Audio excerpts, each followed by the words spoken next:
Lagi kanyang kukulitin at hindi kanya titigilan, lalo na kapag siya ay medyo nireject mo na.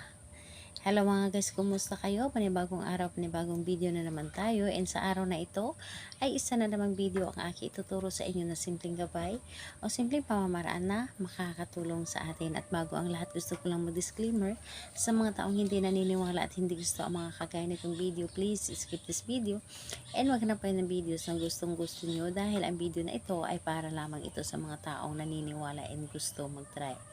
Sa lahat po ng mga nagko-comment po dito sa aking video dito sa loob ng aking channel, mag-ingat sa lahat ng mga nagre-reply sa inyo na dinadala kayo sa kanilang WhatsApp, in-emo app upang makaiwas po tayo sa scam.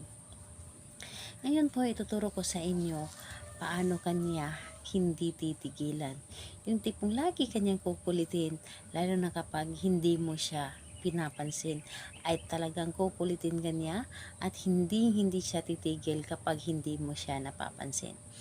Ito ay pwedeng gawin sa parehas sa kasarian, babae ito babae, and lalaki ito lalaki. And siyempre naman sa ating babae at lalaki na mag-partner. And ayun po ang ating dapat na ihanda dito is kailangan mo lamang dito maghanda ng isang bote. So kahit anong klaseng bote, basta ito ay bote or pwede naman yung mga plastic bottle sa mineral water. So yun po, pwede po, or garapon pwede po. And kailangan din natin dito ng isang maliit na papel at kailangan din natin dito ng asukal. Ang asukal, isa ito sa mga pampatamis, pampalambing sa ating mga partner na lagi silang malambing sa atin. So yun lamang ang dapat nating ihanda. And ayun po, at kapag handa na yung aking naibanggit na ating gagamitin, ang isunod po nating i-ready is ang ating sarili. Kailangan mo lamang dito i-claim sa iyong sarili na gustong gusto mo itong gawin at hindi ka nagdududa at buo ang iyong loob, tiwala at paniniwala sa paggawa nito. Dahil yan po ang pinaka importante sa atin sa paggawa ng ritual, isa ang paniniwala. Dahil kapag ikaw ay walang paniniwala at tiwala, ay hindi ito gagana sa iyo. So, ayun po. Kapag ready ka na, pwede mo na itong umpisahan. So, ang gagawin mo lamang dito sa papel, isulat mo lamang dito yung kanyang pangalan at apelyido. So, isulat mo lamang dito ng 3 beses ang kanyang pangalan at apelyido. At kapag naisulat mo na dito ang kanyang pangalan at apelyido, itupi mo lamang ito ng 3 beses po papunta po sa inyo. So, ayan, kapag naitupi mo na ito, ilagay mo lamang dito sa loob ng bote ang papel. So, ilagay mo dito sa loob ng bote ang papel at lagyan ito ng tubig at lagyan din ito ng kahit na kalahating kutsara ng asukal. And kapag nalagyan mo na ito ng kalahating kutsara ng asukal at tubig, ang gagawin mo lamang takpan ang bote at isi-shake mo lamang.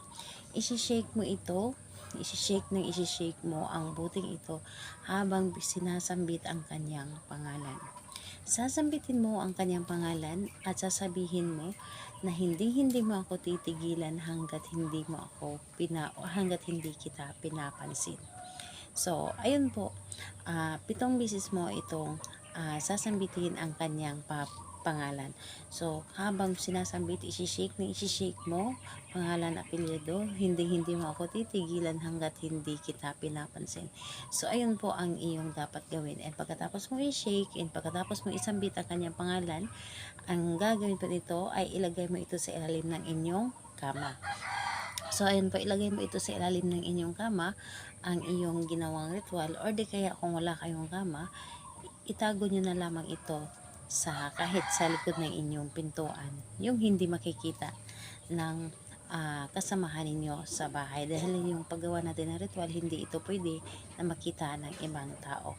So, ayun po, gawin ito sa araw ng Tuesday and Friday. And kung hindi kayo makapaghintay ng Tuesday and Friday, pwede naman sa ibang araw. Basta malakas lamang ang inyong loob na para bang hinihila kayo na gawin mo ang isang ritual. So, ayun po, salamat po sa inyo. Bye bye everyone. God bless us all.